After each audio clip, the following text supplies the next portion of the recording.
Thank you, Kun. Good morning, good afternoon, good evening, everyone.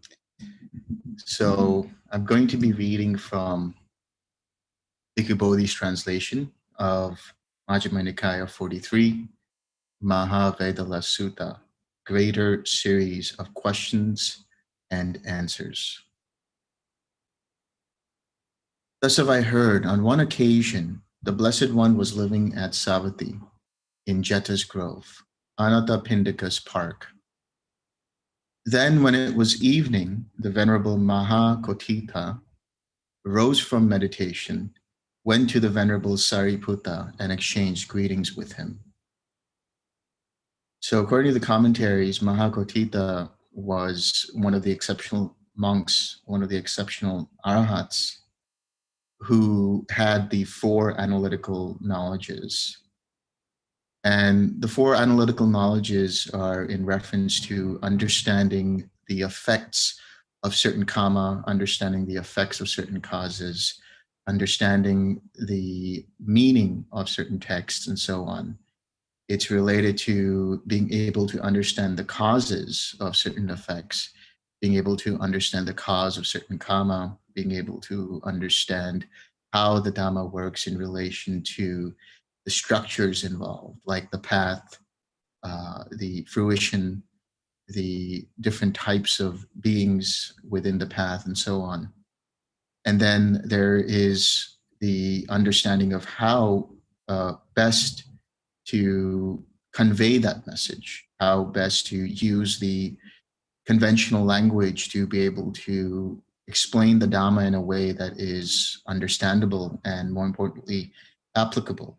And then the fourth is really about how best they can convey it with certain metaphors, certain similes, different kinds of imagery, so that it's deeply embedded in the mind of the listener. When this courteous and amiable talk was finished, he sat down at one side and said to the Venerable Sāriputta, one who is unwise is said, friend. With reference to what is this said? One who is unwise. One does not wisely understand. One does not wisely understand, friend. That is why it is said, one is unwise. And what doesn't one wisely understand? One doesn't wisely understand this is suffering. One does not wisely understand this is the origin of suffering. One does not wisely understand this is the cessation of suffering. One does not wisely understand this is the way leading to the cessation of suffering. One does not wisely understand, one does not wisely understand, friend. That is why it is said, one who is unwise. So wisdom here is equated with the understanding of the Four Noble Truths, understanding what it means in reference to suffering, understanding the cause of suffering and abandoning the causes of suffering, namely craving, ignorance, and conceit. And one is able to realize and experience cessation of suffering, nirodha, nibbana, and one is able to cultivate the path. So even while one is on the path, or one is starting to develop the path, rather, it's possible that such a person might not wisely understand what's going on. They might not be wisely able to implement the different components of the path, or be able to recognize what the cessation of suffering is, or not be able to recognize what the cause of suffering is, and so on. Saying, good friend, the Venerable Mahākoṭṭhita delighted and rejoiced in the Venerable Sāriputta's words. Then he asked him a further question. One who is wise is said, friend. With reference to what is this said? One who is wise. One wisely understands, friend. That is why it is said, one who is wise. What does one wisely understand? One wisely understands this is suffering. One wisely understands this is the origin of suffering. One wisely understands this is the cessation of suffering. One wisely understands this is the way leading to the cessation of suffering. One wisely understands. One wisely understands, friend. That is why it is said, one who is wise. So there's a couple of ways to understand wisdom in this reference. One is wisdom in relation to the Four Noble Truths. That is the ultimate wisdom of establishing right view in the mind, having attained arahantship. But there is also the wisdom in every moment where one sees, as one is developing the path, when suffering arises, and to recognize its cause, which is namely craving, and then being able to let go of it through the 6R process, for example, and then experiencing that cessation of suffering, the cessation of craving. And by implementing this, one is actively cultivating and developing the fourth noble truth of the Eightfold Path, which is encapsulated in the 6 R's in the form of the 4 right efforts. The 4 right efforts are dependent upon, or right effort rather, is dependent upon its preceding factors. That is to say, it is dependent upon having right livelihood. That is dependent upon having right speech and right action. And those are dependent upon having right intention. Right intention is dependent upon having right view, the mundane view and the supermundane view. There is a intellectual understanding of the Four Noble Truths, but as one starts to apply it, one is recognizing how to apply it in the form of seeing how the links arise in the way of craving, in the way of clinging, in the way of being, and then being able to let go through the 6R process and thus understand, experience, and realize the cessation of suffering. So this word understand, really is another way to understand or to recognize wisdom. This understanding is related to the word panya.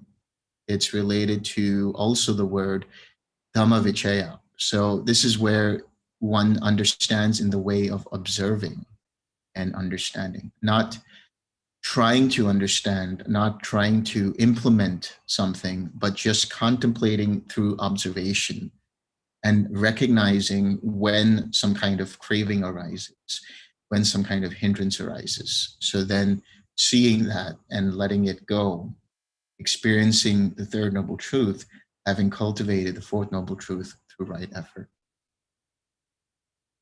Consciousness is said, friend. With reference to what is consciousness said? It cognizes, friend. That is why consciousness is said. What does it cognize? It cognizes this is pleasant. It cognizes this is painful. It cognizes this is neither painful nor pleasant. It cognizes, friend. That is why consciousness is said. So this is in reference to cognition, cognizing and cognition, which is related to vijnana, that is consciousness. And in this perspective, what one should see is consciousness is referred to as that which understands, the bare knowledge of something. So, for example, when you go to a fire and you stick your hand into the fire for the first time, you cognize that the fire is warm.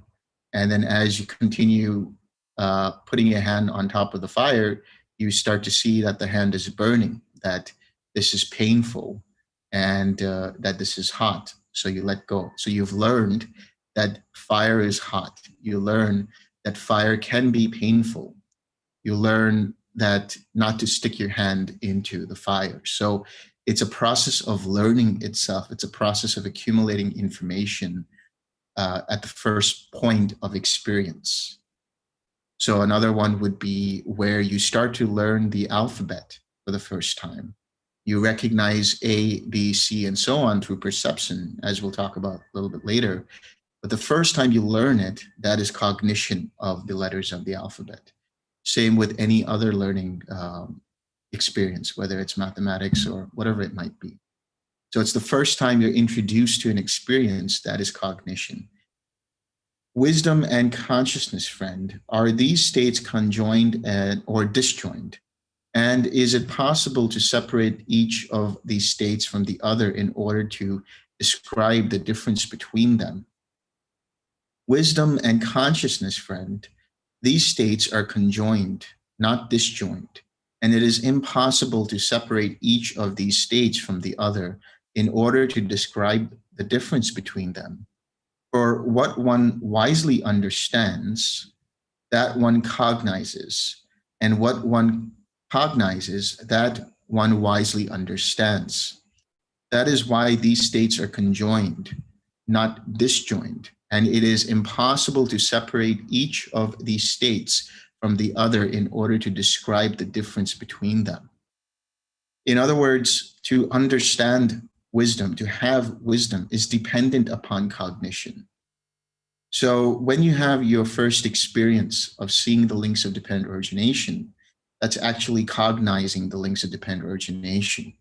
And that cognition then brings forth the experience of nibbana, the clarity and the wisdom that this whole process is impersonal, and so on. And then when you see it for a second time, you might see other things. So there will be perception involved in the form of recognizing certain things, but there will also be cognition of seeing certain things for the first time, the second time around, and so on and so forth. So cognition is really seeing something for the first time, seeing something new or different for the first time, even if you've repeated that experience of seeing the links of dependent origination, because they become clearer and clearer as you continue down this process and progress towards full awakening.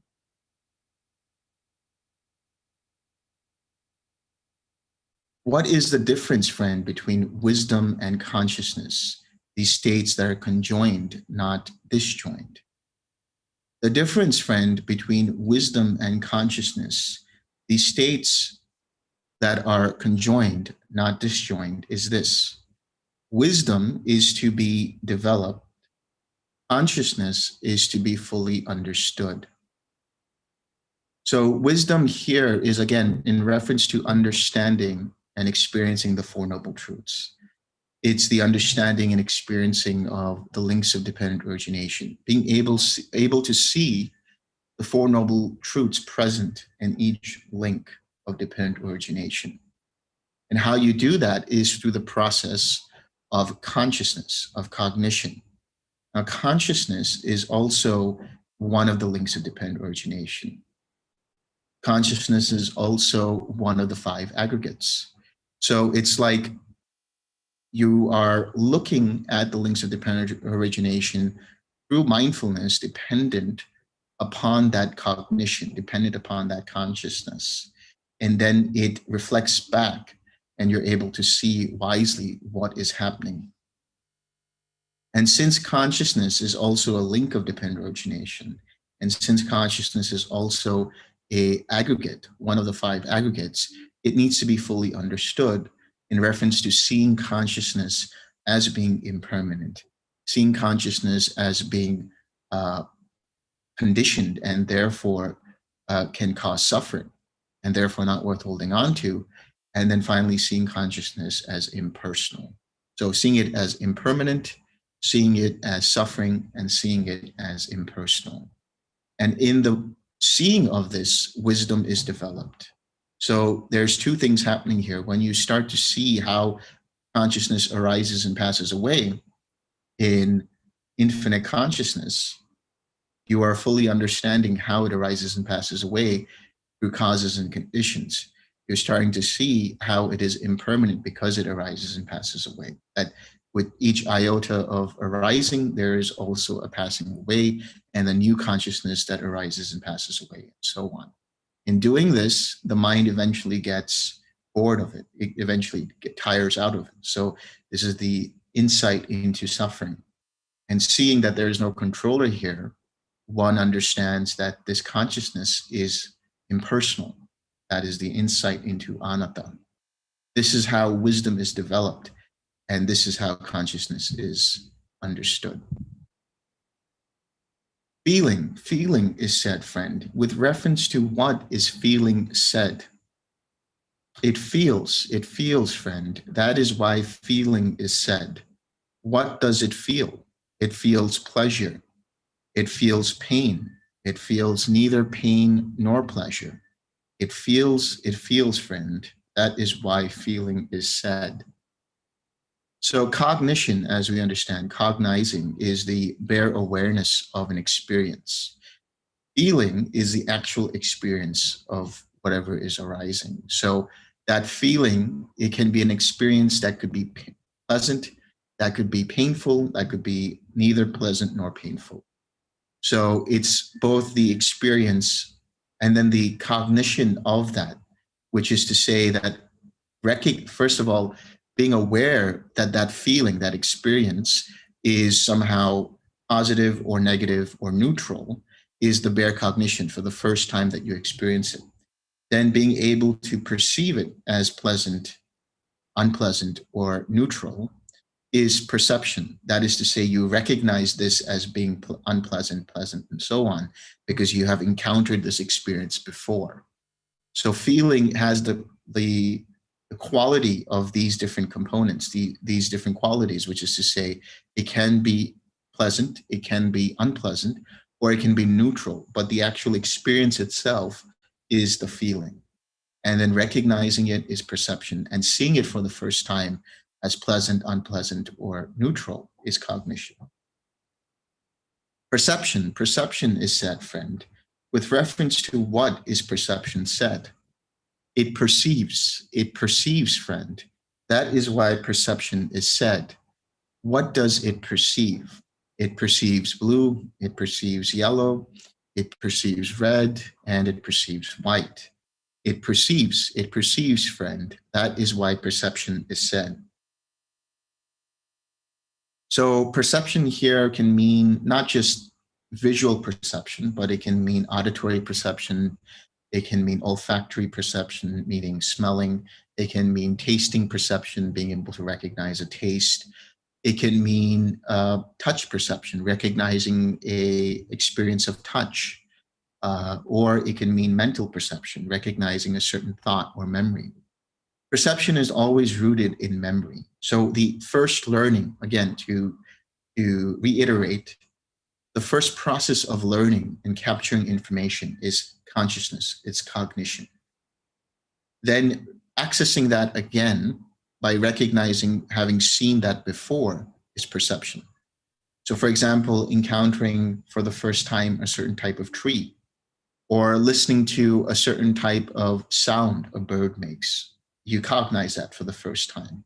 Then when you see it again, or when you hear it again, you perceive, and that is perception.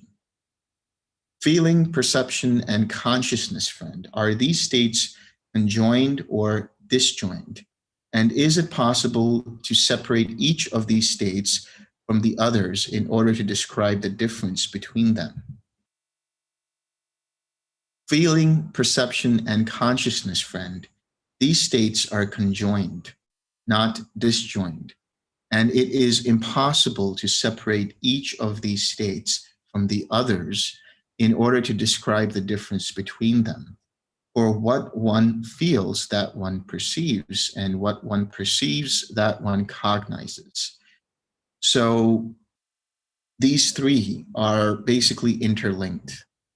When you have an experience, you perceive something by recognizing it, or you cognize it based on having seen it for the first time or experienced it for the first time. There is also just the bare awareness of the feeling, which is related to cognition, and the bare knowing or awareness of the perception of that feeling. So these three are always running around each other, basically, dependent upon what is happening in that experience, whether it's perceiving it based on memory or cognizing based on learning, or just having the bare awareness of both of these in reference to cognition of feeling and perception.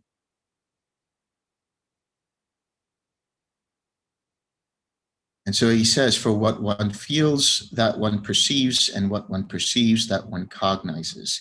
That is why these states are conjoined, not disjoined. And it is impossible to separate each of these states from the others in order to describe the difference between them. And then the question is, friend, what can be known by purified mind consciousness released from the five faculties? Friend, by purified mind consciousness released from the five faculties, the base of infinite space can be known thus. Space is infinite. The base of infinite consciousness can be known thus. Consciousness is infinite. And the base of nothingness can be known thus. There is nothing. Friend, with what? Okay, before we continue with that. So basically here, we're talking about the formless realms. We're talking about the ayatanas, the experience of infinite space, the experience of infinite consciousness, and the experience of nothingness. These are not dependent upon the body, dependent upon form. That's why it is only experienced through mind. It is a mental experience through the ayatanas. So after the fourth jhana, at that point, the five faculties, which are the five physical senses, are diminished in their experience.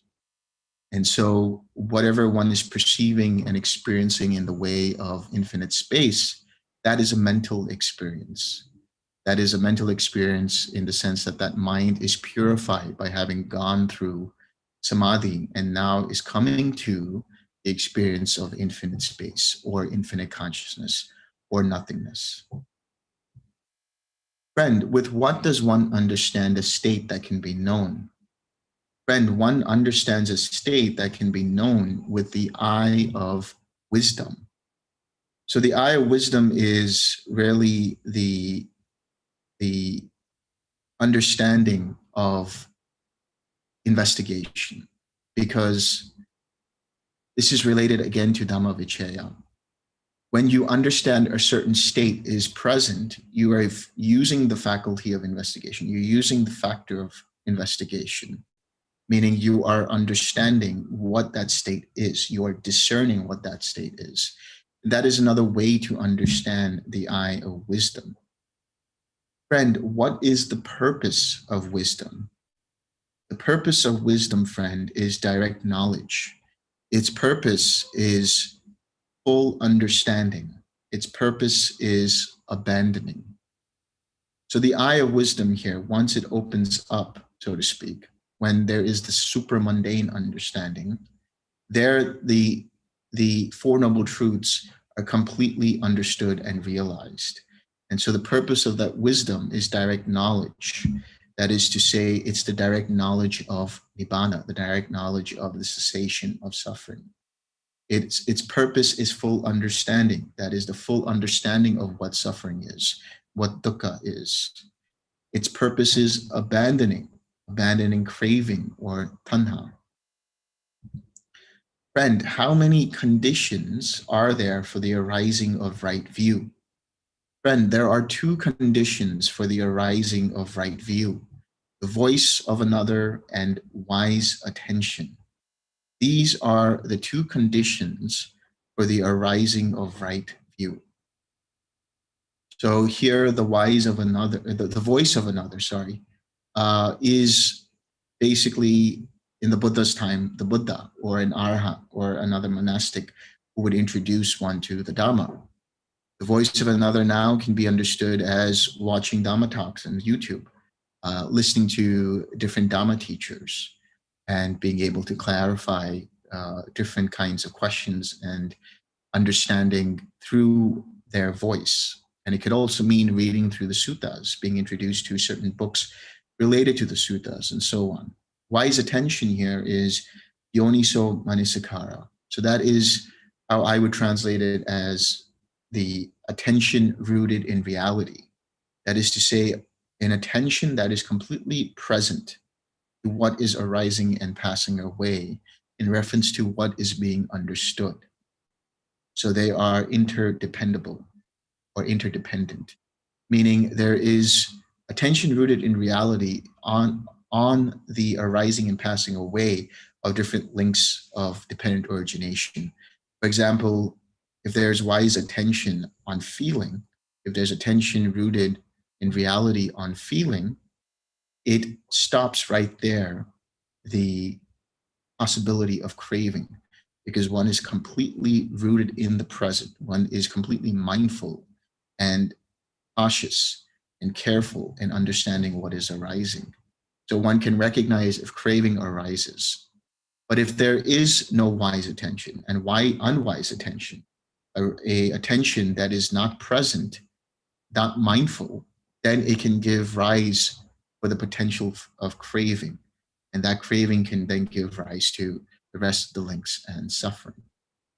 So when there is the voice of another, when there is the introduction of the Dhamma by another, when there is clarification of the Dhamma by another, and then that is joined by attention, that is joined by listening and being mindful of what arises in the way of that listening.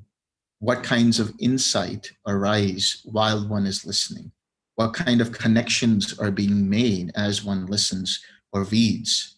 What kind of perceptions are being made in reference to relating what is happening and with what one has already experienced?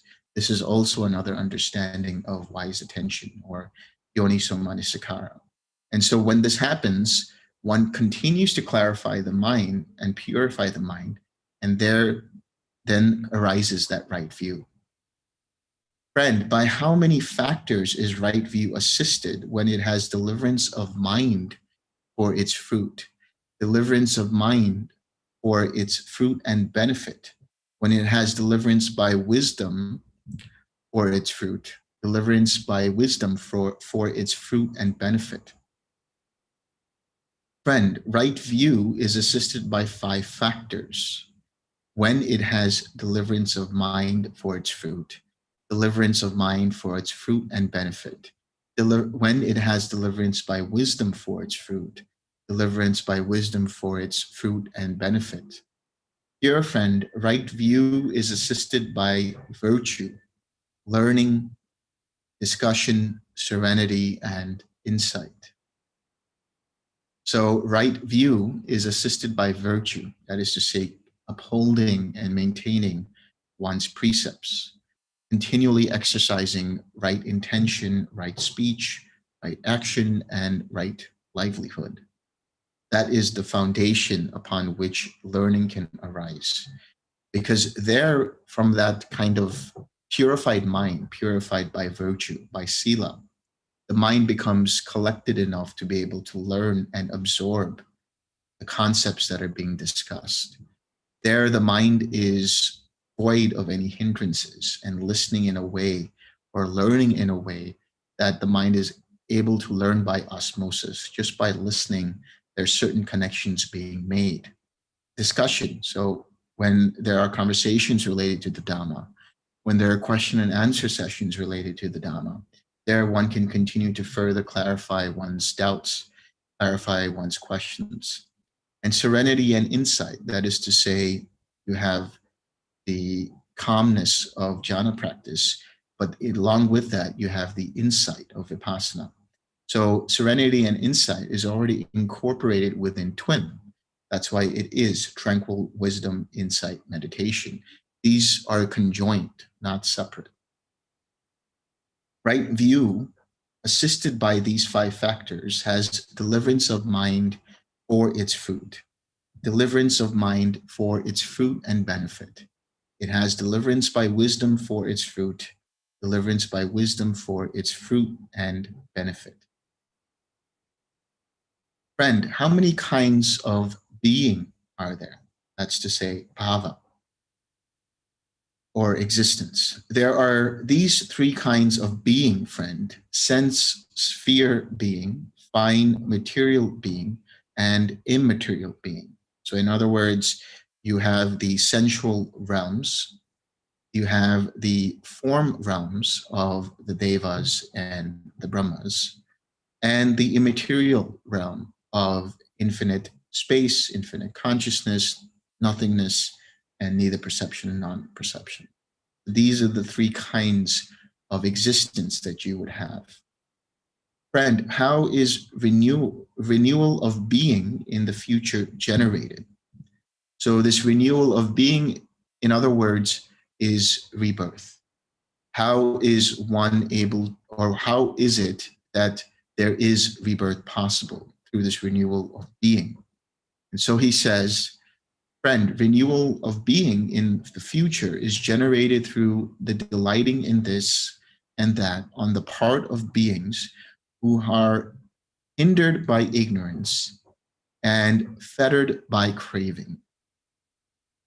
Hindered by ignorance and fettered by craving. So let's say there is a being who passes away, and they pass away with certain remorse, certain regrets, or certain attachments. And in that process of death, they see certain things which cause them to have regret, or cause them to have aversion, cause them to have craving or attachment. And because they incline their mind towards these images with that aversion or attachment, that is the craving that then projects the formations which are fettered by that craving, which are hindered by that ignorance. So those formations then give rise to a consciousness that links to the next life, that links to the next being, and then dissipates when that being is conceived, and then another consciousness arises, and so on. So this is that renewal of being on the macro level. On the micro level, anytime there is an experience and one has attachment to it, one has aversion to it, or identifies with it, it will give rise to clinging, and that clinging will give rise to being. That being, that bhava, will accumulate the different tendencies that are dependent upon that clinging and craving. And those tendencies then will give rise to a certain type of action that is already rooted in karma. And that action then will give rise to new karma, which is in the form of suffering, which is in the form of different types of dukkha. And then on the cycle goes, because there is present in those actions, there's present in the perceiving of the feeling, in the seeing and taking of the feeling personal, there is in those formations the fetters of craving, the fetters of conceit, the fetter of ignorance. So anytime one does not recognize that craving has arisen, there is the ignorance of that. There is then taking that personal, there is the conceit of that. When one further craves, there is the craving of that. And this gives rise to the other links and the renewal of being. Friend, how is renewal of being in the future not generated? Friend, with the fading away of ignorance, with the arising of true knowledge, and with the cessation of craving, renewal of being in the future is not generated. So on the macro level, in the case of an arahant, there is no new consciousness that arises when the five aggregates are dissolved, because the mind of the arahant does not have any ignorance present in it. It doesn't have any conceit present in it. It doesn't have any craving present in it. And so any formations that arise without any attachment, without any identification, without any aversion. And because of that, there is no fuel for those formations then to give rise to a new consciousness, which can then link itself to a new being. So right there and then, because the mind of the arahant has done away with ignorance, done away with craving and conceit, there is no possibility of rebirth for the arahant. On a micro level, whenever you have some kind of experience, look at it from the perspective of karma. Anything you experience in the way from formations all the way up to contact, feeling, and perception is old karma. It is the resultant effect of certain actions you did that were rooted in craving, actions that were rooted in ignorance, actions that were rooted in conceit. And so now this experience, this feeling that you are experiencing, is now that old karma. Instead of taking that personally and then further craving for it or further having aversion towards it and identifying with it, which will then cause new karma to arise based on that reaction, just see it for what it is, as impersonal, let go of it and see it flow away, see it arise and pass away without your involvement, without any personalizing, without any sense of not recognizing it to be impersonal, and so on. So in other words, you want to have the wisdom present there through mindfulness. You want to be able to recognize that this feeling that has arisen is impersonal. You want to be able to recognize it as impermanent and not hold on to it, and therefore not create any reactions that will cause the mind further suffering, further karma for that reason, further renewal of being. Now, that is how karma is felt, experienced, and dissolved bit by bit through that process of experience. But it can be further renewed through taking it personal, by craving, by having aversion towards it, and then clinging, and then having the accumulation of tendencies, and so on. So it's important for that mindfulness to be present, for that karma to just continue on and be experienced and dissolved in that experience. That's not to say that that karma is completely gone. There will be bits of karma that arise and pass away, and then it might arise and pass away again. Whatever happens, you have to have the mindfulness to be able to recognize it as impersonal and let it go, not attach to it, have detachment towards it. Friend, what is the first jhana? Here, friend, quite secluded from sensual pleasures, secluded from unwholesome states, a bhikkhu enters upon and abides in the first jhana, which is accompanied by applied and sustained thought, with rapture and pleasure born of seclusion. This is called the first jhana. Well, that's pretty self-explanatory, since I'm sure all of you have experienced the first jhana. Friend, how many factors does the first jhana have? Friend, the first jhana has 5 factors. Here, when a bhikkhu has entered upon the first jhana, there occur applied thought, sustained thought, rapture, pleasure, and unification of mind. That is how the first jhana has 5 factors. So applied and sustained thought is vitakka, and vichara, which is to say the initial application of thought, which is the intention to apply the mind to be mindful or observe loving kindness, to bring up a feeling of loving kindness, and then allowing that loving kindness to arise based on one's mindfulness, one's attention. Then that gives rise to the piti, the rapture. That gives rise to sukha, the ease and comfort that one feels, the happiness that one feels. Unification of mind here is that ekaggata, the chitta ekaggata. So ekaggata can be understood as not as one-pointedness, not as absorption, not as where the mind unifies with its object.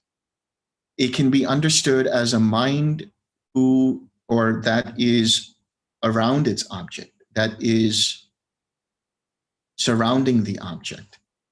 It is a mind that is preoccupied with the object. So when you have certain thoughts, when you are paying attention to something, or when you are starting to think about something, your mind starts to become unified around it, and your mind becomes preoccupied with it. Now, there might be other thoughts in the background because the mind is not absorbed. It still has other thoughts or hindrances that might arise, or certain thoughts that might arise that one can recognize and let go of if the attention gets distracted away from what the mind is preoccupied with, so to speak. So this is another way to understand ekaggata, which is to say that the mind is involved with loving kindness, as an example. It is preoccupied with loving kindness, preoccupied with the feeling of loving kindness, where it's open enough to recognize when there might be some kind of hindrance that might arise, and be able to let that go when the mind gets distracted and come back to that loving kindness. Friend, how many factors are abandoned in the first jhana, and how many factors are possessed? Friend, in the first jhana, 5 factors are abandoned and 5 factors are possessed. Here, when a bhikkhu has entered upon the first jhana, sensual desire is abandoned, ill will is abandoned, sloth and torpor are abandoned, restlessness and remorse are abandoned, and doubt is abandoned. So here, what Sāriputta is referring to is that whenever one is in jhana, the hindrances will not be present. So the mind is unified around loving kindness, and it is still quite open in its awareness, quite spacious. It's surrounding the loving kindness. And then when something arises in the way of a hindrance, which is the effect of old karma, in which one may not have followed the precept accordingly, then there arises this hindrance.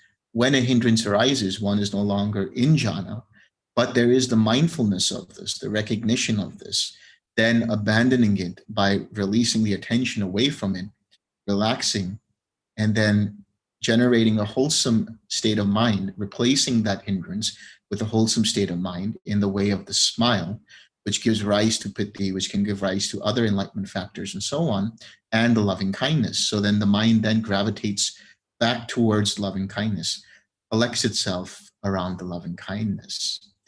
So anytime you are in jhana, the hindrances will not be present. Anytime the hindrances are present, you will not be in jhana. So when you see a hindrance, know that you are not in jhana, and use the 6 R's to return back to jhana, where the mind is unified with its object.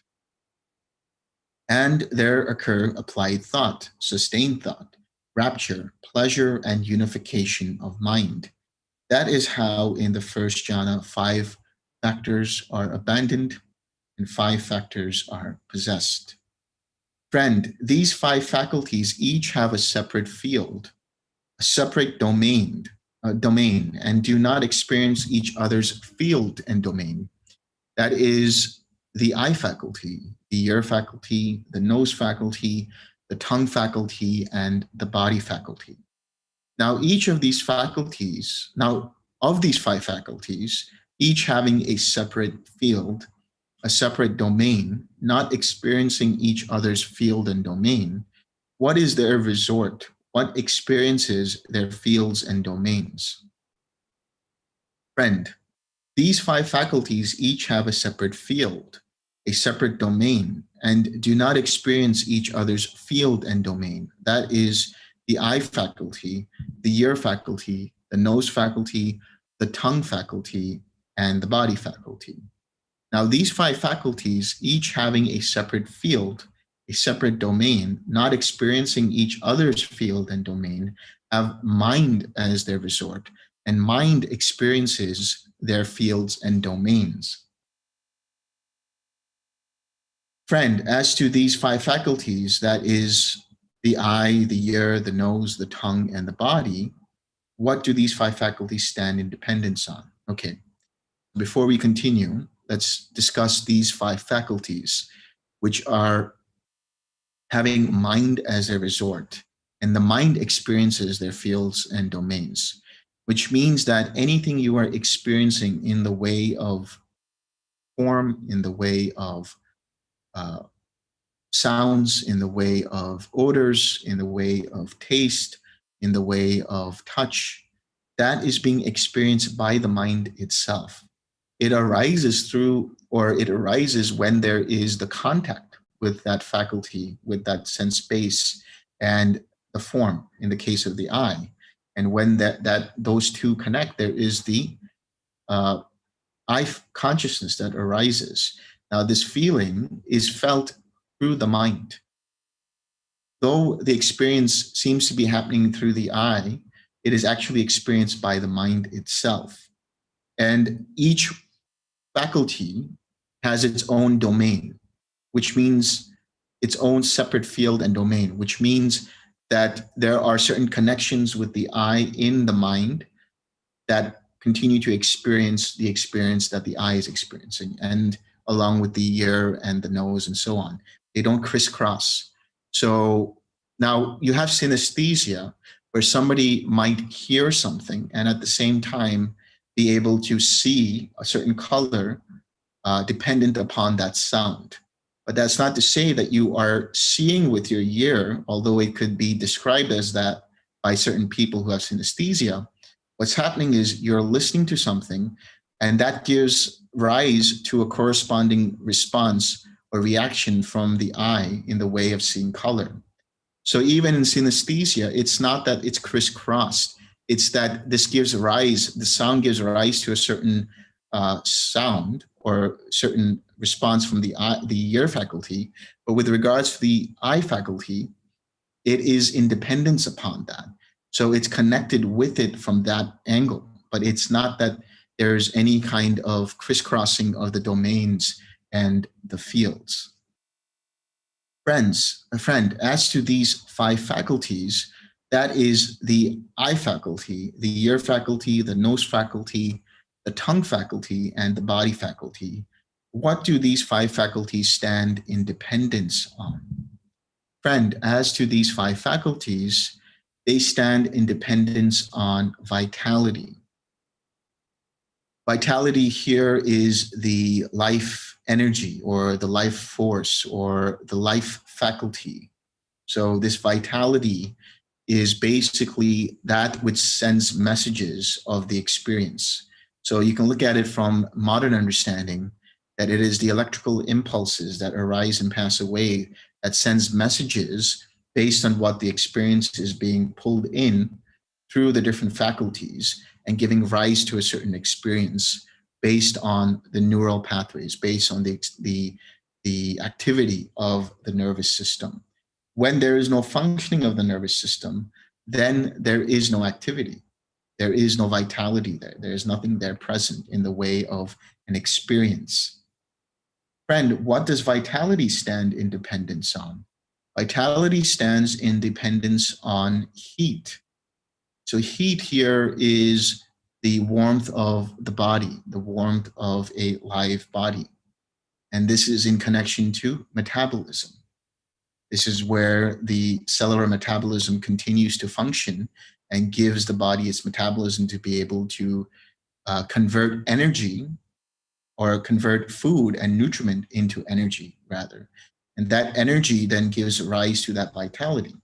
That energy that is metabolized is able to help the nervous system function in a certain way to be able to send the messages to the different sense faculties.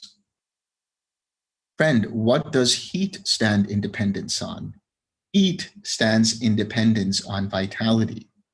So there is an interconnection, there's an interdependence between the nervous system and the different neurotransmitters that give certain messages all across the body to be able to metabolize in a certain way. And likewise, when there's metabolism, it is able to provide correct functioning of these neurotransmitters. Just now, friend, we understood the Venerable Sāriputta to have said, vitality stands in dependence on heat.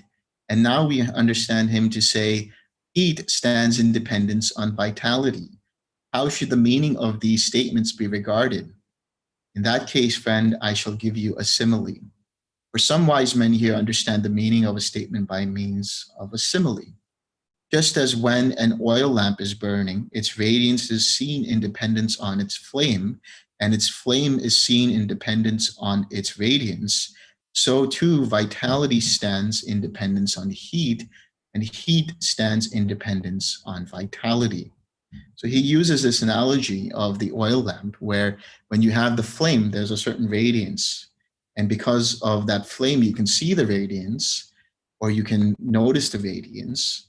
But because of that radiance, you can also notice the flame itself.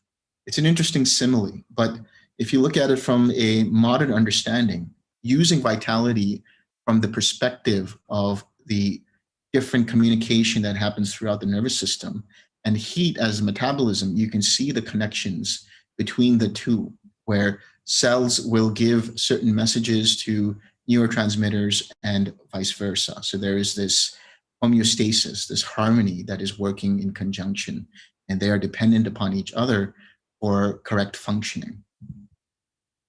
Friend, Are vital formations things that can be felt, or vital formations one thing and things that can be felt another? Vital formations, friend, are not things that can be felt. If vital formations were things that can be felt, then a bhikkhu who has entered upon the cessation of perception and feeling would not be seen to emerge from it, because vital formations are one thing and things that can be felt another. A bhikkhu who has entered upon the cessation of perception and feeling can be seen to emerge from it. So vital formations here are ayu sankhara. Ayu sankhara is the longevity of a body, or another way to understand it is that, again, it's related to that life energy. It's related to the functioning of the body. But you don't necessarily feel the neurotransmitters. You don't necessarily feel the metabolism. You don't necessarily feel the longevity. It's just an ongoing, automatic, impersonal process.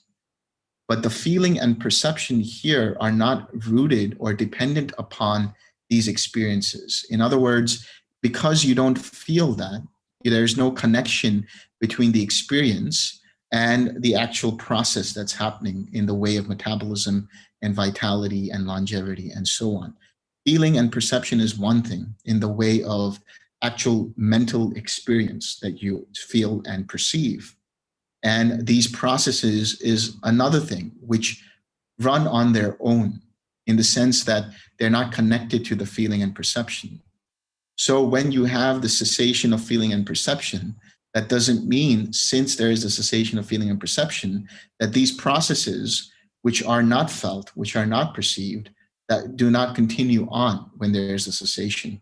They continue in the way of metabolism. They continue in the way of vitality to let the body function for at least, well, for up until 7 days, after which then it dissipates and the body will die because of the lack of metabolism, because of the lack of vitality. So that's why the metabolism continues to keep the body alive while there is the cessation of perception and feeling, because that's one thing, that's the mentality, that's part of that. But this is just the bodily process that's happening that one cannot really experience. So when you emerge from it, the vitality is always still there. The heat is always still there. So when you emerge from it, it just continues on like it has continued on before and during cessation of perception and feeling. Friend, when this body is bereft of how many states is it then discarded and forsaken, left lying senseless like a log? Friend, when this body is bereft of 3 states, vitality, heat, and consciousness, it is then discarded and forsaken, left lying senseless like a log. So that's the dead body. It no longer metabolizes. It no longer has any vitality in it, and there is no consciousness present in such a body. Friend, what is the difference between one who is dead, who has completed his time, and a bhikkhu who has entered upon the cessation of perception and feeling? Friend, in the case of one who is dead, who has completed his time, his bodily formations have ceased and subsided. His verbal formations have ceased and subsided. His mental formations have ceased and subsided. His vitality is exhausted. His heat has been dissipated, and his faculties are fully broken up. In the case of a bhikkhu who has entered upon the cessation of perception and feeling, his bodily formations have ceased and subsided. His verbal formations have ceased and subsided. His mental formations have ceased and subsided, but his vitality is not exhausted.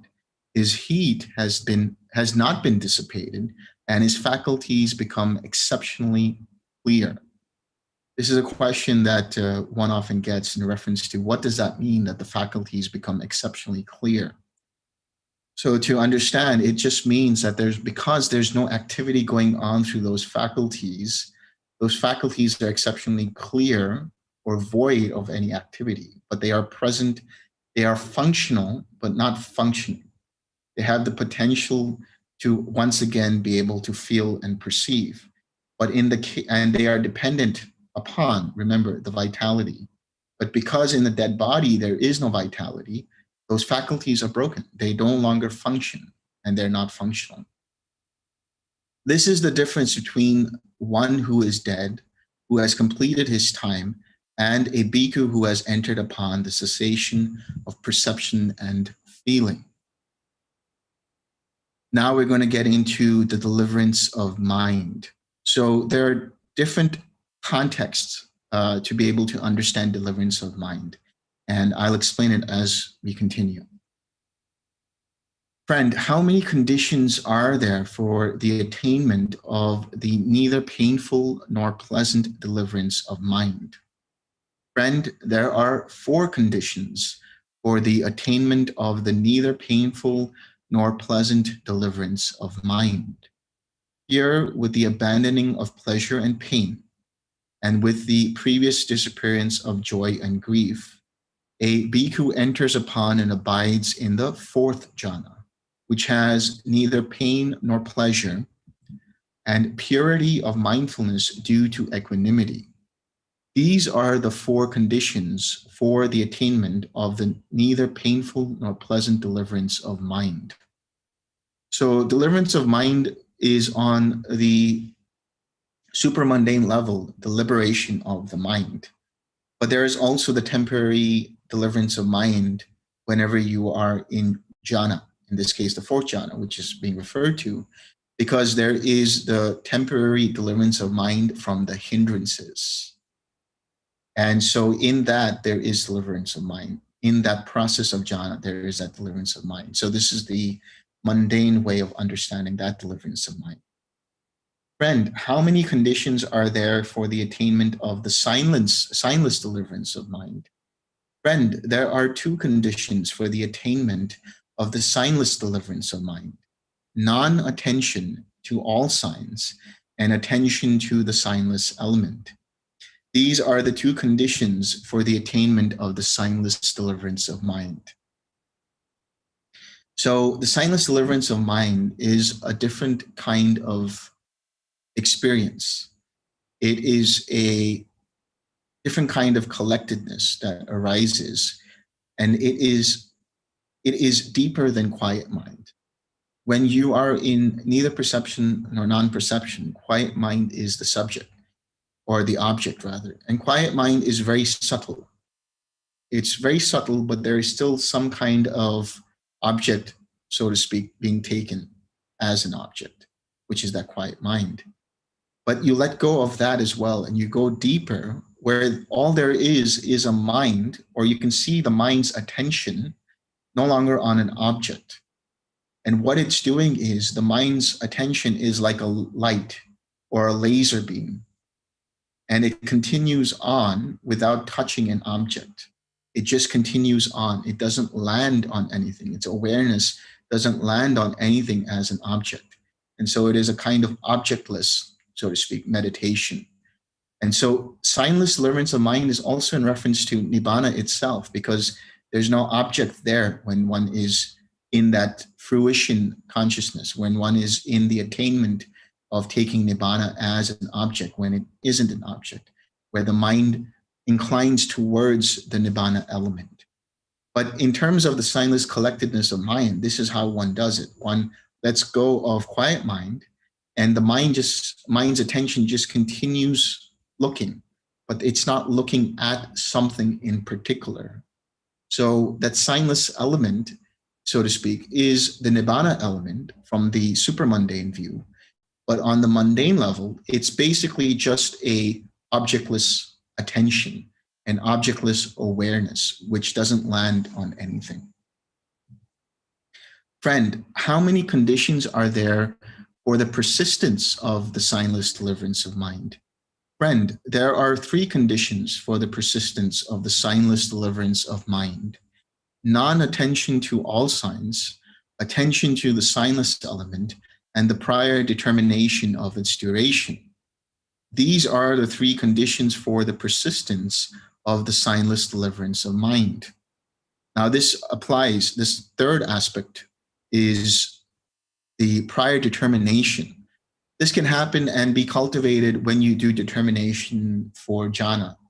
Same way you apply it to cessation of perception and feeling, you apply it to this state, this collectedness of the signless state, or you apply it to taking nibbana as the object, the experience of nibbana as an object, and determining how long the mind will be taking nibbana, so to speak, as the object. And so because of that prior determination, it persists for that duration of time. Friend, how many conditions are there for the emergence from the signless deliverance of mind? Friend, there are two conditions for emergence from the signless deliverance of mind: attention to all signs and non-attention to the signless element. These are the two conditions for the emergence from the signless deliverance of mind. So to make it easy to understand, it's basically the mind now picks an object. So if the mind goes away from the signless concentration or signless collectedness of mind, it just takes an object and no longer is in that signless state. Likewise, when one continues to watch then the five aggregates or perceives a certain object after nibbana, there then is no longer the signless state. Friend, the immeasurable deliverance of mind, the deliverance of mind through nothingness, the deliverance of mind through voidness, and the signless deliverance of mind. Are these states different in meaning and different in name, or are they one in meaning and different only in name? Friend, the immeasurable deliverance of mind, the deliverance of mind through nothingness, the deliverance of mind through voidness, and the signless deliverance of mind. There is a way in which these states are different in meaning and different in name. And there is a way in which they are one in meaning and different only in name. What, friend, is the way in which these states are different in meaning and different in name?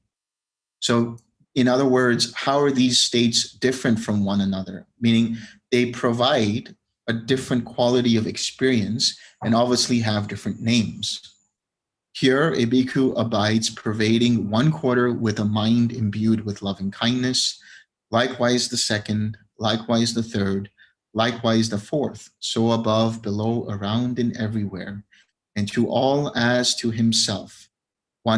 He abides pervading the all-encompassing world with a mind imbued with loving kindness, abundant, exalted, immeasurable, without hostility, and without ill will.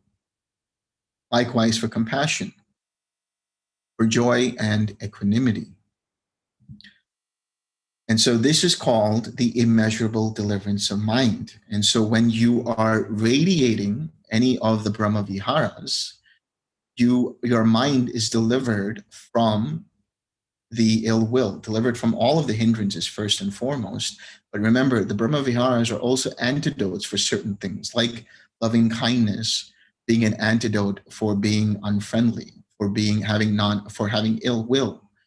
Compassion being an antidote for having violent thoughts or cruel thoughts. Joy or empathetic joy being an antidote for jealousy and envy. And equanimity being an antidote for restlessness, for becoming agitated, and so on. So that's one way to understand it. This deliverance of mind is when you are radiating, your mind is free of these different hindrances.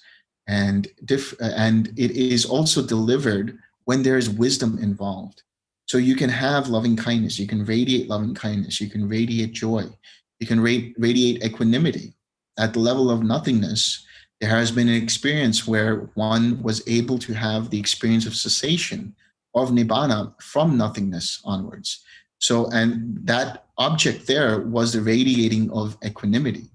It had bypassed neither perception nor non-perception and just entered cessation of perception and feeling, because there was wisdom involved. There was a seeing of what was happening conjoined with the experience of radiating equanimity. And what friend is the deliverance of mind through nothingness? Here, with the complete surmounting of the base of infinite consciousness, aware that there is nothing, a bhikkhu enters upon and abides in the base of nothingness. This is called the deliverance of mind through nothingness.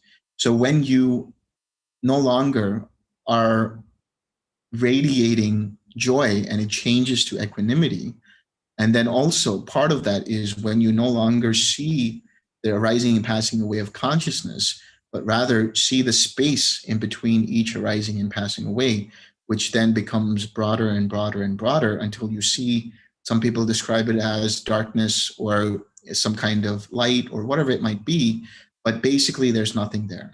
Mind is no longer inclined towards activity in terms of external events and actions and things like that, no longer concerned with mental thoughts and things like that. It's just watching and perceiving this nothingness. So this is another kind of deliverance of mind, that is to say, the temporary deliverance of mind from the hindrances and so on. And what friend is the deliverance of mind through voidness? Here, a bhikkhu gone to the forest or to the root of a tree or to an empty hut reflects thus: this is void of a self or of what belongs to a self. This is called the deliverance of mind through voidness. So the emptiness deliverance of mind. This is also another kind of collectedness in which one perceives the not self aspect of each of the five aggregates. One sees the not self aspect, anatta, of the six sense bases, and the mind naturally inclines towards this experience of voidness. And that voidness qualitatively is similar to the experience of nothingness, but it doesn't take the perception of nothingness as the object. There's no perceiving of nothingness. There's just no inclination of taking anything as personal, taking anything as an object of personality, so to speak. And so this deliverance of mind through voidness is the insight of the arising and passing away of consciousness being impersonal. That's why it's qualitatively similar to the experience of nothingness. And what friend is the signless deliverance of mind? Here, with non-attention to all signs, a bhikkhu enters upon and abides in the signless collectedness of mind. This is called the signless deliverance of mind. So we already discussed this, where the mind doesn't take anything as an object and just its attention continues on without landing anywhere. And so this is the signless collectedness of mind. And this is called the signless deliverance of mind. This is the way in which these states are different in meaning and different in name, meaning they are different experiences and they have different qualities and different names.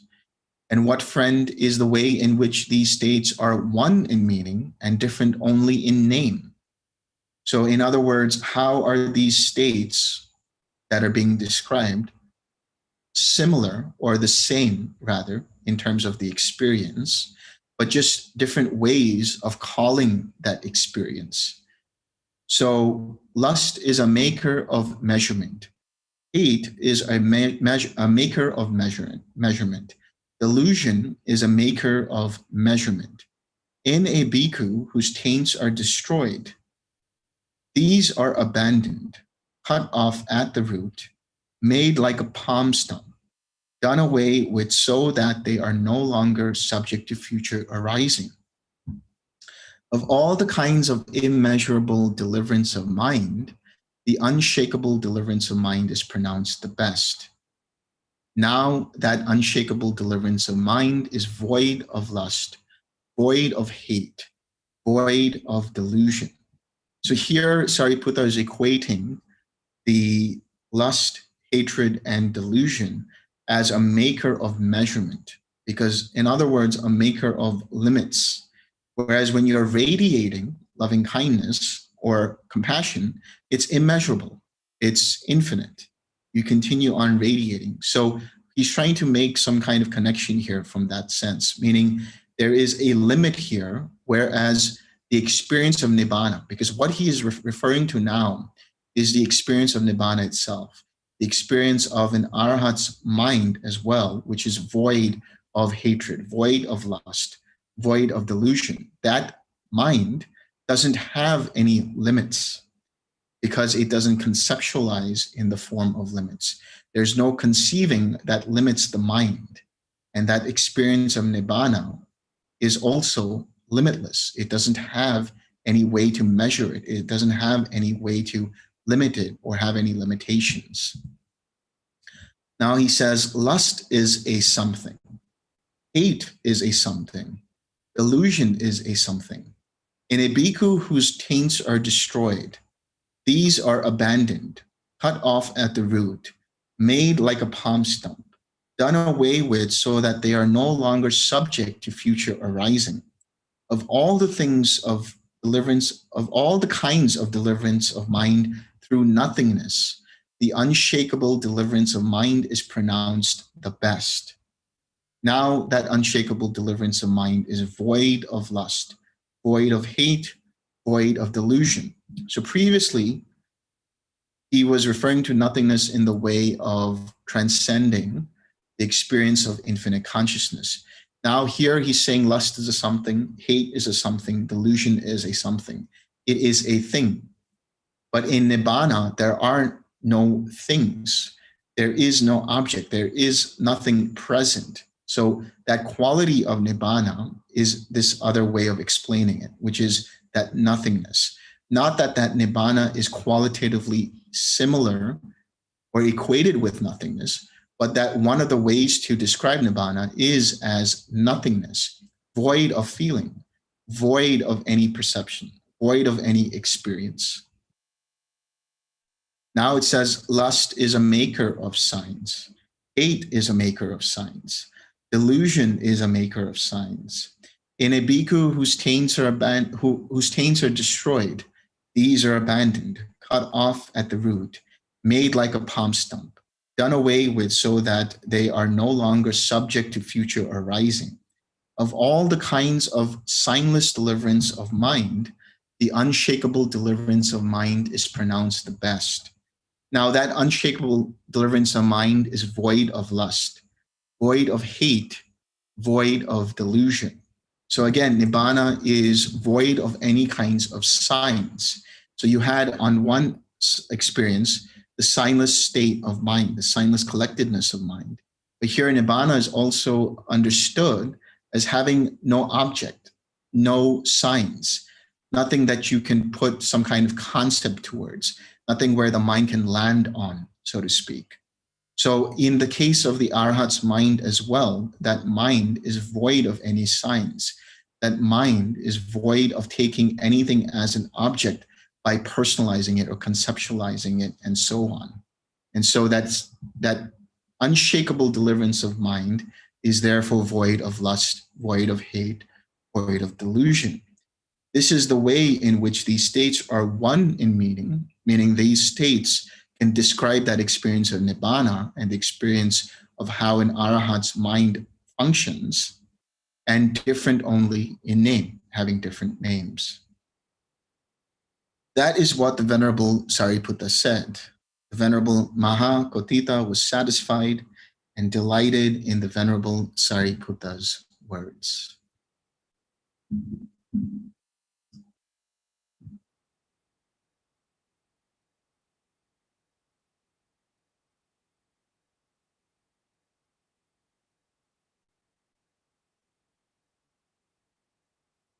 Any questions, comments?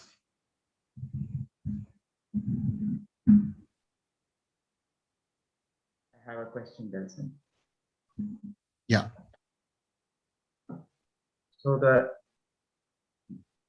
meditation using the voidness, basically taking no object, but is it right to understand that we are having that perception of not taking something as self?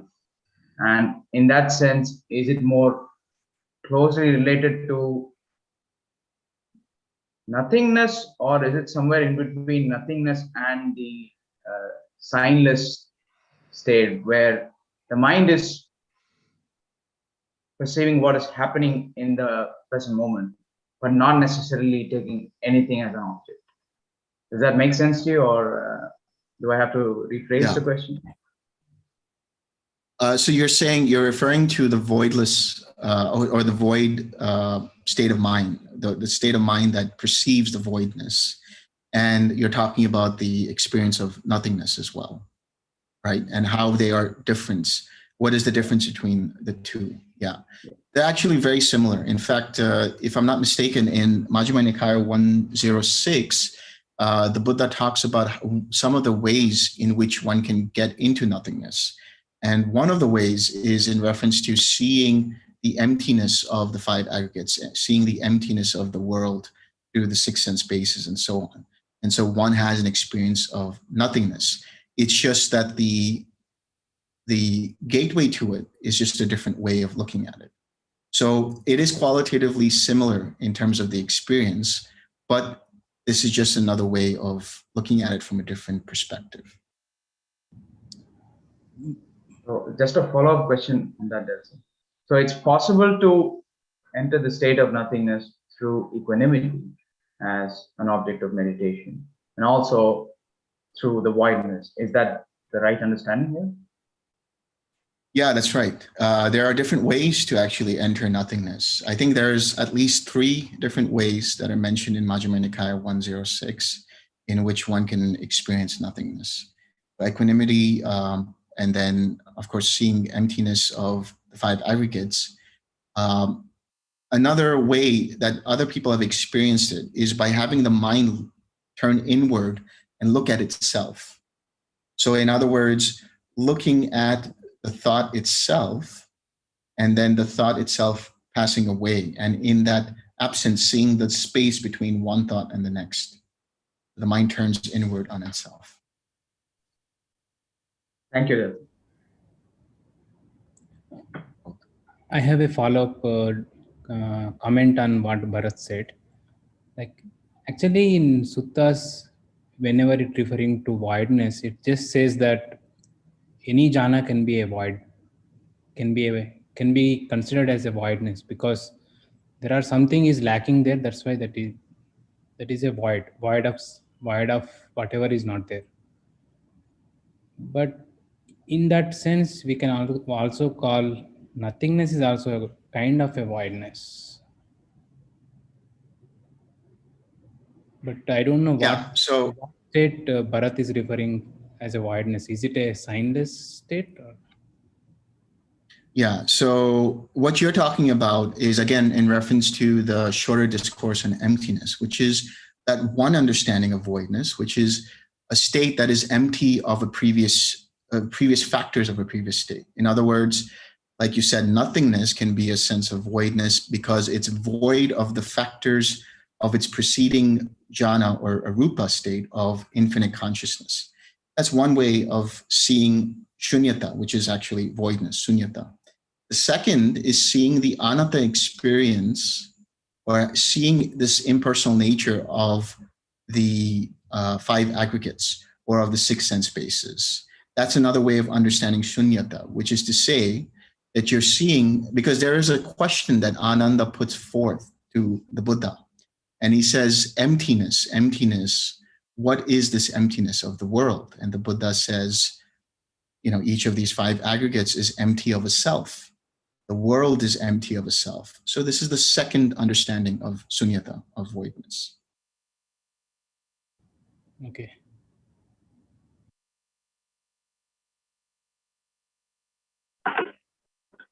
Hi, Delson. Thank you for your talk. Hello. I have a question about the first jhana, the 5 factors: the same thought, applied thought, unification of mind, pleasure and rapture. The pleasure bit in particular. So is this, I'm assuming at the first jhana, the pleasure is mental and still physical at that point? Because I've heard other speakers talk about like the physical pleasure that people get from jhanas, and then they like refer to I think it's the Digha Nikaya 29, and they talk about, you can be attached to these pleasures of jhana because they'll all lead you to awakening in the long run. But I feel like I don't fully understand this pleasure component of jhanas. Is it purely physical, purely mental, both? At one point one falls out, and what is this pleasure that people seem to pursue in jhana?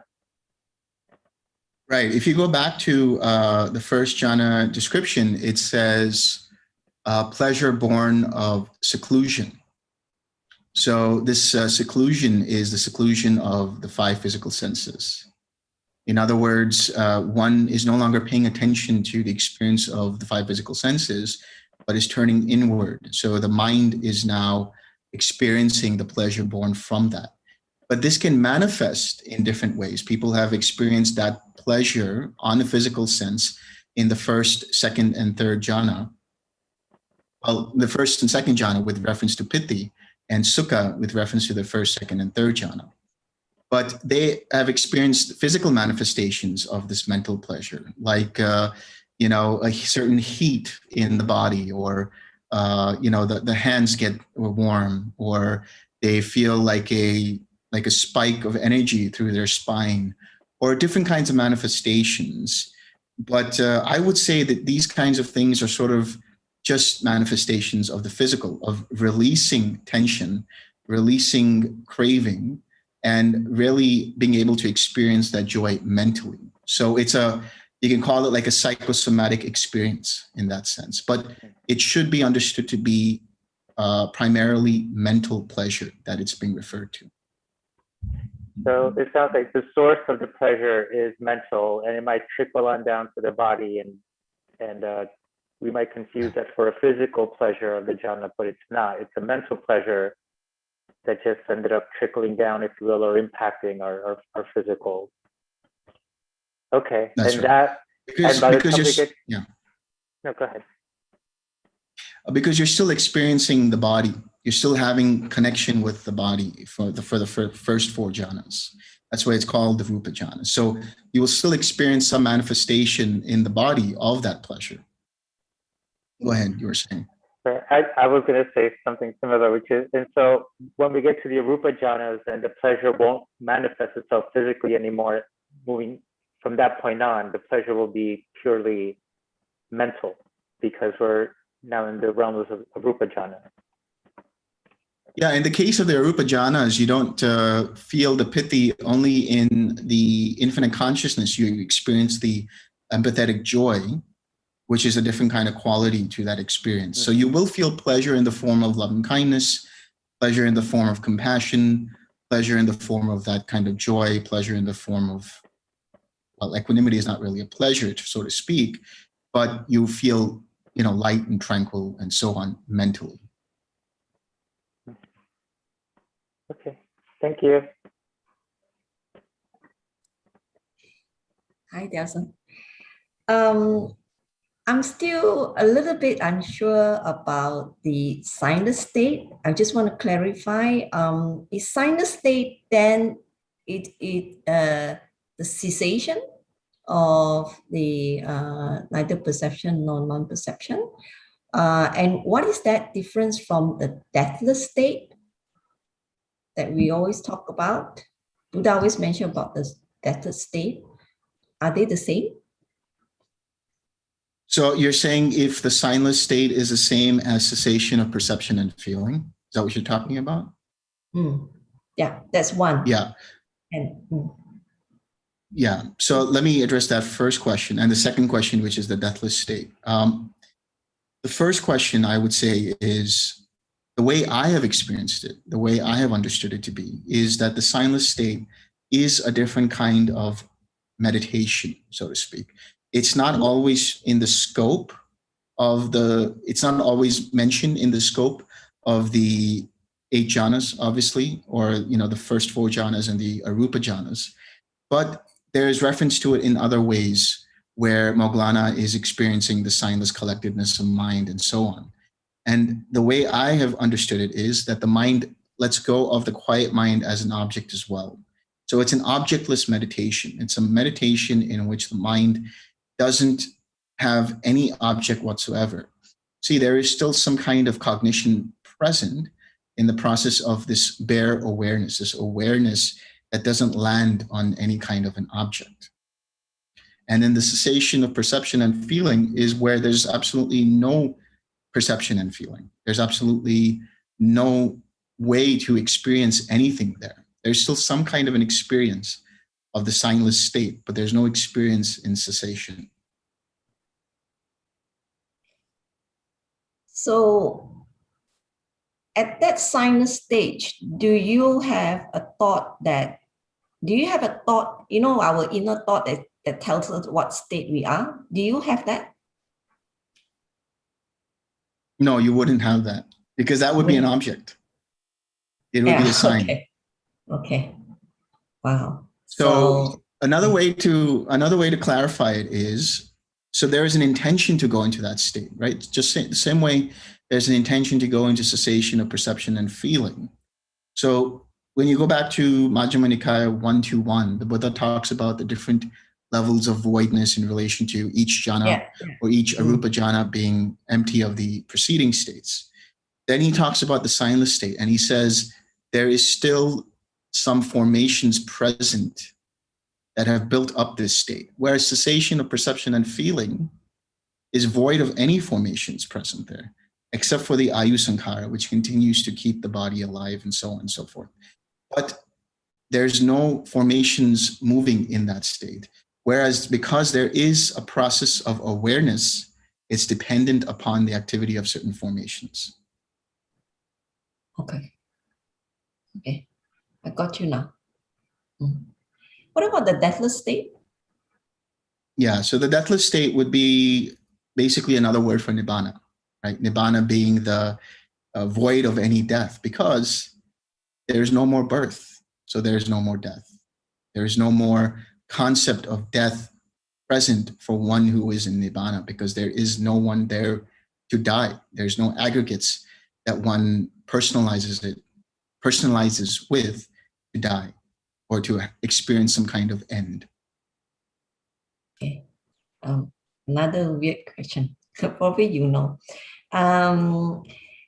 For those that liberated through the threefold knowledge, you know, the development of the divine eye and seeing the past life, and then the destruction of the asavas, they only go up to the fourth jhana, is that right? They don't go through the arupa jhana all the way to neither perception or non-perception and cessation. Is that right? Okay. Yeah. Usually the fourth jhana is the base from which then one goes to the threefold knowledge. When you have the experience of neither perception and non-perception, you will have an experience where you see formations, and some formations will be because of certain past life memories or because of certain past life experience. But it's more grounded in the fourth jhana, where there is very solid equanimity from which then one can apply the mind towards the threefold knowledge. Okay. So I have I'm sorry. A follow-up to her question. So if you wanted to try going from the eighth jhana, if you do see those past lives instead, could you just try it and do it that way? Or is it just, you said it's more grounded in the fourth? You could, but it wouldn't make sense to do so, because at that point you're no longer in the eighth jhana, first and foremost. And secondly, those formations are so, they're like little wisps that the mind is not able to really look at them clearly. In the fourth jhana, it's much easier to incline the mind towards those formations and then be able to look at what choice was made and then continue on through previous choices and so on through those formations. Okay, that makes sense. Thank you. Delson, I have a question on signless state. The reason to enter signless state is because it is more finer than nothingness, or can I say that there is some suffering in nothingness that can be let go by signless state. Can I say that? So you have to understand all of the 8 jhanas, as well as the signless state, are conditioned. And because they are conditioned, there is the potential for dukkha to be present in there if you take it personal, if you identify with it. That's why there is that difference between cessation of perception and feeling and the experience of the signless, because it's still conditioned by formations. Here, the cessation of perception and feeling is a complete cessation of all formations, which don't give rise to any consciousness, don't give rise to any feeling or perception. So it is more refined than neither perception nor non-perception, the signless state. So the way you would look at it is you have nothingness, then you have neither perception, non-perception, and then you have the signless state. Okay.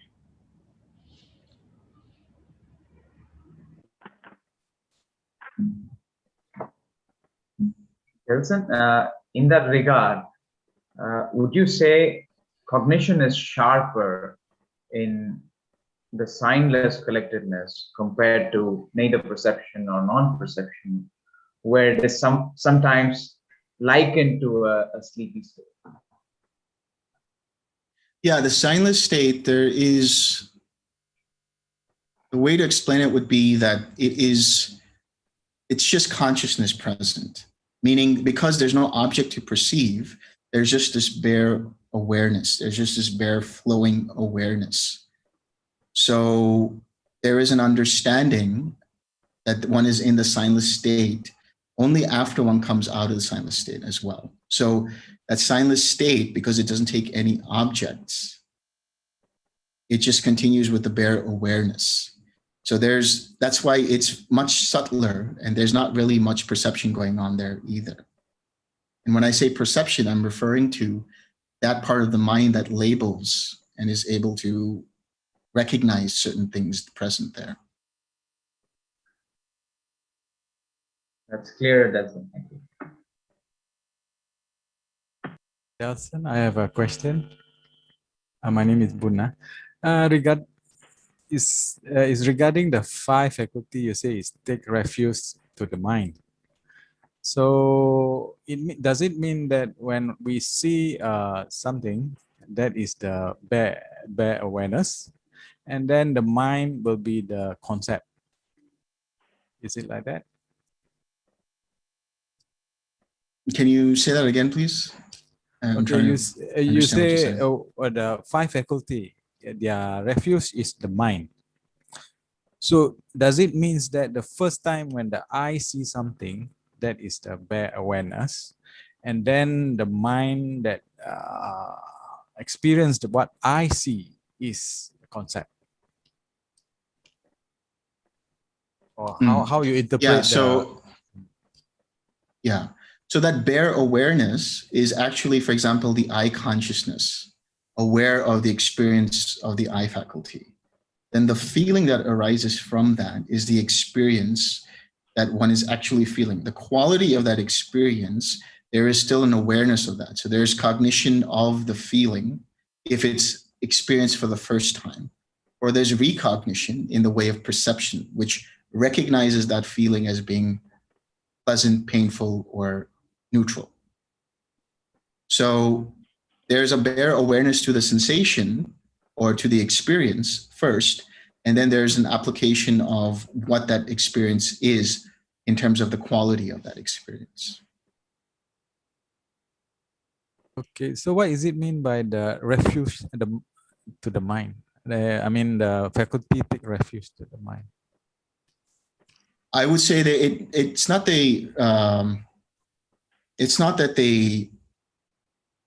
they take refuge there. It's that they originate from the mind, meaning the experience of what is being experienced is happening through the mind itself. Meaning the eye itself is not experiencing the form. It's just collecting information in the way of photons, or the ear is collecting information in the way of frequencies and sound waves. The mind then is able to understand what it is. So it all originates from the mind. The experience itself originates from the mind.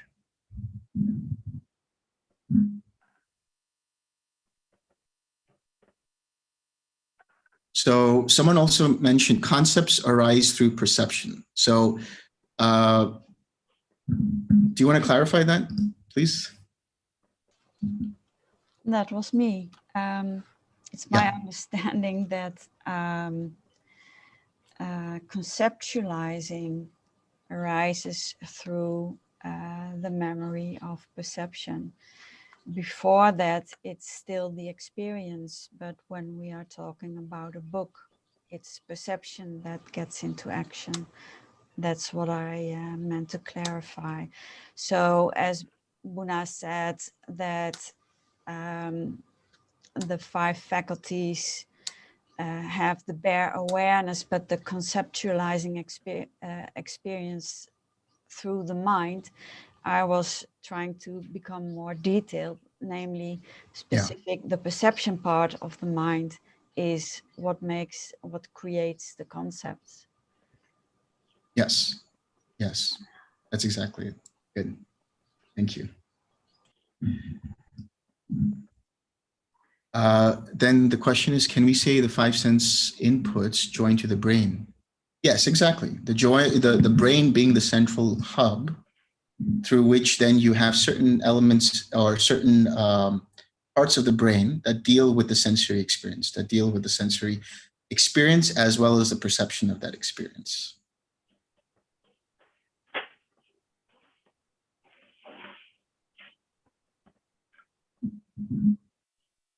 Delson, I have a practical question. If we're done with this, I'm not sure if there's still a follow-up on this topic. I just wanted to clarify something that I had said earlier, which was in reference to the signless state. I crisscrossed the one statement, which I just remembered, which is I said that the signless state can only be understood after you come out of it. I meant to say cessation of perception and feeling is what you can experience or understand when you come out of it. Signless state, there is still an understanding of being in the signless state, so to speak. So for the person who asked the question, I wanted to clarify that. But go ahead, please. I just want a little bit of clarity on how we talk about jhanas, because from practical terms, on the one hand, I understand that you don't control jhanas. It's not something you do, because that's craving. When the conditions are right, when your practice has been right, like they arise, you're not supposed to attach to them. They happen, they go away. You just keep, observing and siksaring. But then there's a way in which we talk about jhanas where we say, I'm going to go into second jhana for 20 minutes, and I'm going to practice, fifth jhana for 10 minutes. And when I get to the 4th jhana, I'm going to, look up my past lives, right? So it feels like conflicting messages to me. Like on the one hand, I don't try to go into jhanas. I don't control them. They arise when the conditions are right. And then we talk about jhanas as something that we do and we practice, and I use them to figure out my past lives. And so it just hit me right now that it's like mixed messages. So yeah, what's the approach, or what's the practice, or what's help? Yeah. So to clarify, the initial intention to go into a jhana is all you need. And then you observe what is happening in that process of jhana. So it always begins with certain intention. So whether you're talking about determinations, where there's an intention to go into a jhana for 20 minutes or come out of jhana after 20 minutes or whatever it might be, that's it. And then you just keep observing the factors of that jhana, let the mind experience that jhana. If it's just where you start off with your practice with the experience of, let's say, radiating compassion or radiating loving kindness, there is an initial intention, right? So using that analogy of the lake, the still lake, you have the intention, the initial intention of dropping the pebble, and then you're watching how it just radiates on its own. It starts to just create these movements. So that initial intention of going to jhana, initial intention of experiencing a jhana is what is required. And then you just observe what's going on. That's it. That's all you're observing at that point. Now, when it comes to things like, going into past lives and stuff like that, when you're in the fourth jhana, there is an intention, there's an inclination of mind to look at different past lives.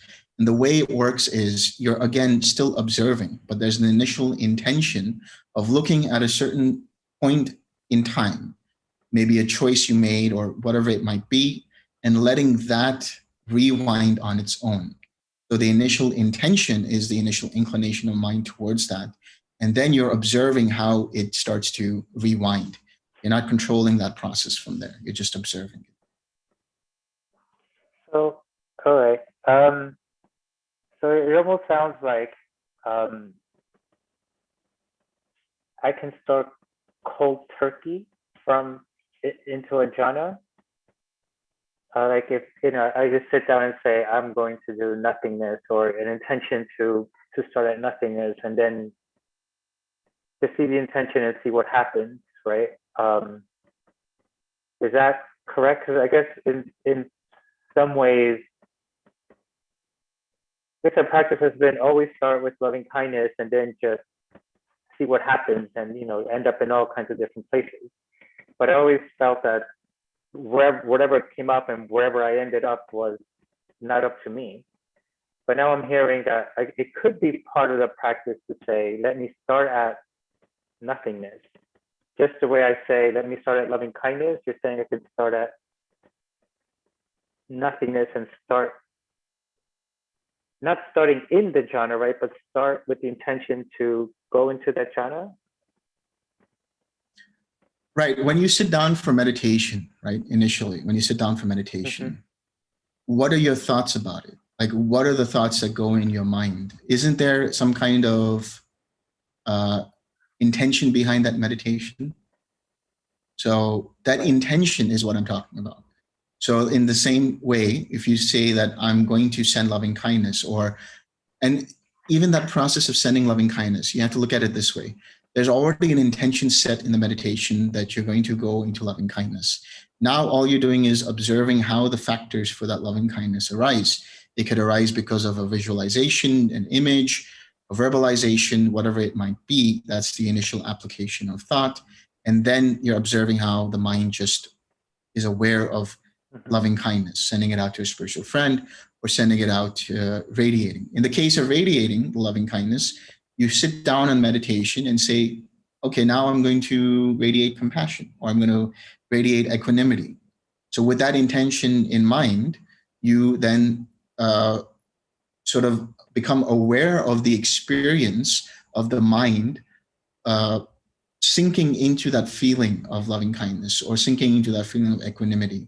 In the same way that intention drops, it just goes and starts to radiate on its own. So there's always an initiation or initializing of the meditation through intention. That's like you just set that and then you just keep observing it after that. So to the extent of, that's why, the Buddha talks about formations and intentions being still conditioned. And that's why the jhanas are still conditioned. But you don't want to make matters worse by continuing to trying to control things and, trying to look for certain things. You just have the initial intention and keep observing what's happening after that. Okay. Thank you. Does that make sense? Yes. Okay, good. Somebody said, yeah, hello?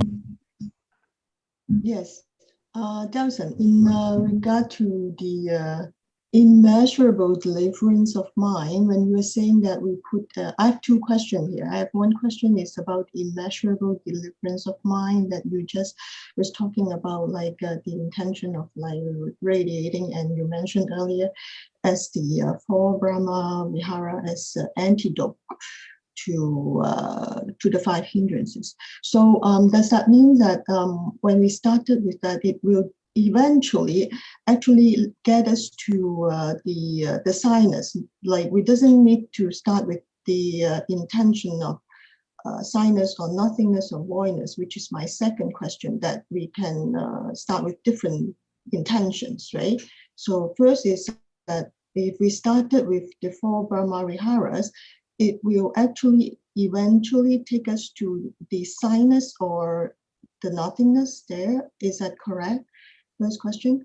Second question is that you were just mentioning what Humro was asking, that the starting of the intention can be in different, like towards different objects, which is nothingness or voidness or the non-object of signless. So is that the second question is also like can be established? Yes. Yeah. So the first question is you start with an intention of the Brahma Viharas, sending out the Brahma Viharas and so on. See, that naturally progresses into then the state of quiet mind. So in order to go into the signless state, then the mind no longer has to take quiet mind as an object at that point. So it's just letting the mind drop away its meditation or attention on the object and let the attention just keep flowing. That's one. The second part is when you can have an intention to go into signless state. Is that what you're asking? The second question is that because I noticed there is other practice that people started with a question of who is meditating. So they're trying to get themselves into a non-identification or a signless.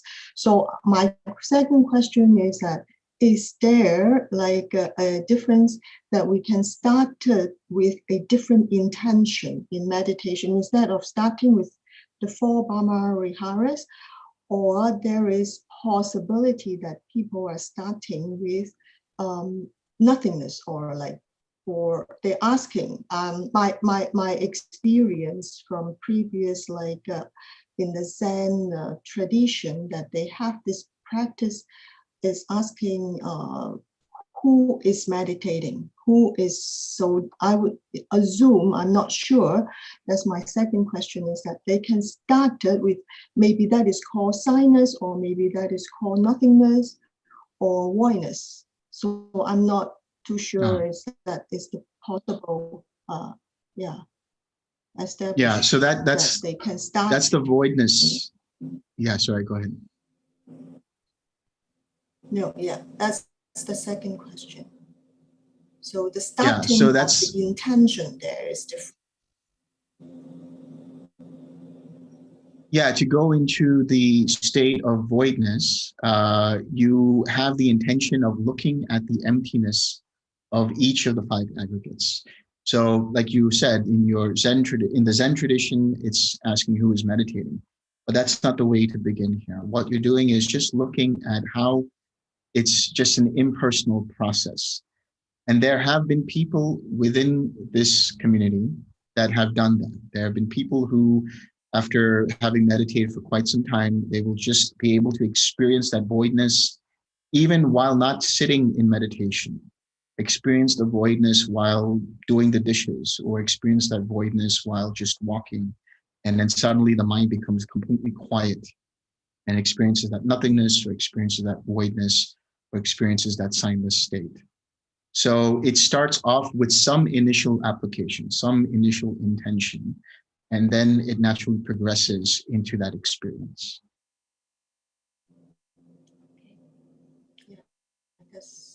Does that clarify? Yeah.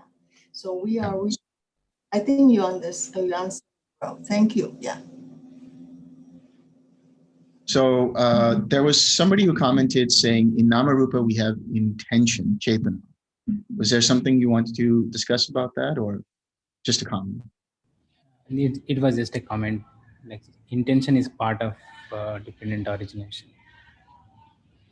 Yes, intention is part of dependent origination. That's right. So intention will always be there whenever you have any kind of conditioned state, including the jhanas.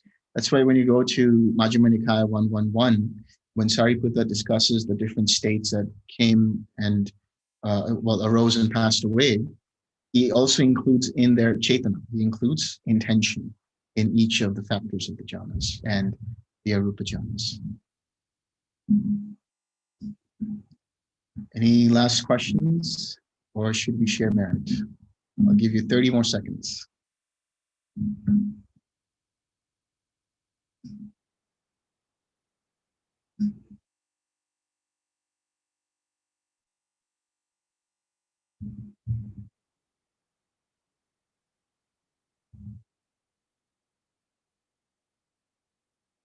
Hi, Delson.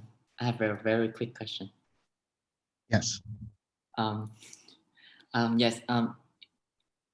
So in the base of nothingness, I think in terms of our practice, we're still able to continue to 6R the formations.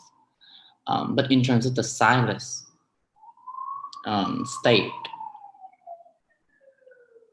there's still formations in there from what you described. So for a person enters into those states without the 6R process, would they be eventually able to know how to 6R those formation? Okay. Yeah. Go ahead. Yeah, that's my question.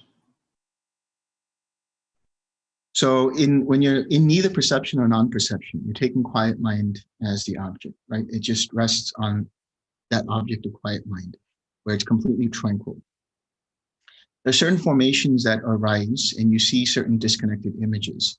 Now, if the mind perceives it fully, which means the mind recognizes it and starts to get drifted away, then you do the 6R process to come back to quiet mind and let the mind continue to be silent. But there's still the awareness resting on this notion, this object of quiet mind.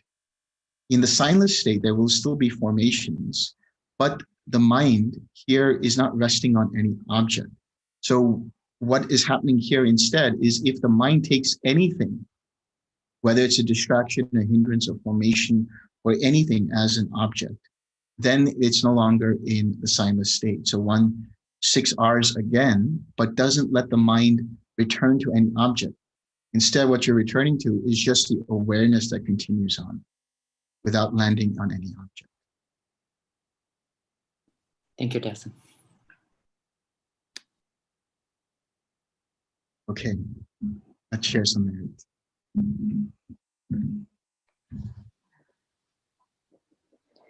May suffering ones be suffering free, and the fear struck fearless be. May the grieving shed all grief, and may all beings find relief.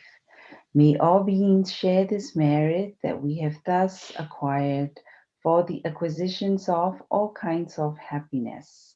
May being inhabiting space and earth, Devas and Nagas almighty power, share this merit of ours. May they long protect the Buddha dispensation. Sadhu, sadhu, sadhu. Thank you, Delson. Thank you, Kuhn. Delson.